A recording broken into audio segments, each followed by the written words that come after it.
Walang gamot ang kamatayan, may lunas ang karamdaman.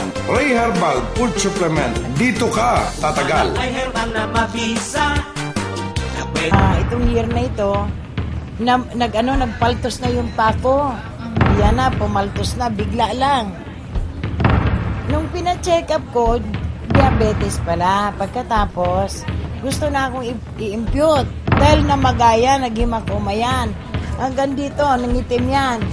Puputulin ka agad yan. Sabi ko, hindi doktor, ayaw ko. Magpapakamatay na lang ako kung puputulin niya. Kasi marami akong nakitang may diabetes pinutol.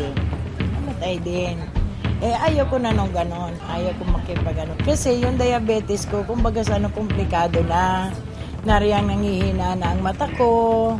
Nabibingin ako. Pagkatapos nanginginig. Yung pala mataas na ang sugar ko. One time, nakita namin sa Bitag, yung kare. Pinatawagan ko sa anak ko, pinahanap ko kung nasaan. Ay, sabi ko, hindi tayo pwede pumunta doon. Ang layo dahil di na ako makalakad. Tinuro naman kami. Mayroon pala doon sa may tabi namin. Doon kami nakabili. Unang take ko yun, 30%. Nakatulog ako. Naka-step ako ng maganda. Nawala yung kirot-kirot kasi yan, hindi lang siya yan. Dito yan, hanggang dyan yan, ha? Hanggang dyan yan, dyan, malaki.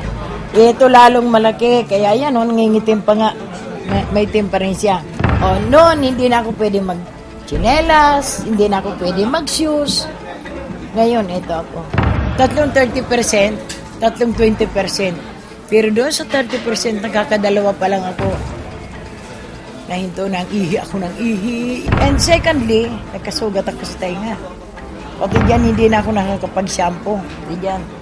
Yan lang ang tinay kong herbal na yan. Yan lang.